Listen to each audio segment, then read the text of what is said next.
Stato di emergenza fino al 15 di ottobre. La proroga arriva con il via libera della Camera, una scelta che assicura il Premier Conte per certi aspetti obbligata e fondata su valutazioni tecniche in base a distanze organizzative ed operative.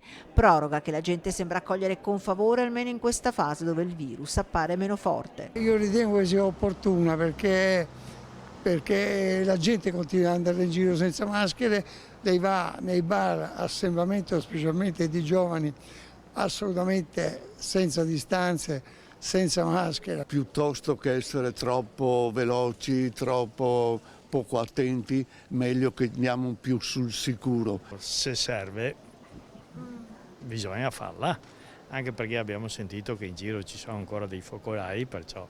E c'è chi, come le opposizioni al governo, ne vede l'aspetto limitativo delle libertà. Io ho paura che ci vogliano fare prendere paura, ecco, questa è la mia sensazione, che ci tengano un po' così in allerta per tenerci sotto controllo meglio. Di certo la proroga dello stato di emergenza consente al governo di mettere in atto tutta una serie di interventi dall'istituzione delle zone rosse di triste memoria come Codogno e Vo, permette di bloccare per motivi sanitari gli ingressi da altri paesi, il noleggio di navi per il controllo sanitario dei migranti, ma anche di stanziare fondi per la scuola, edifici pubblici, prorogare i termini di anticipo di pagamento di pensioni, assegni di invalidità.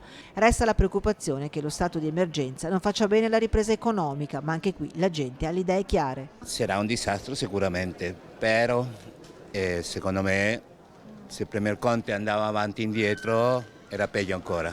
Sarà duro ancora per tutti, però bisogna tenere duro ancora. Credo che lo staff del governo studierà bene gli emendamenti da fare e da attuare per le aziende e per i lavoratori. Meglio un'Italia sicura che un'Italia ammalata.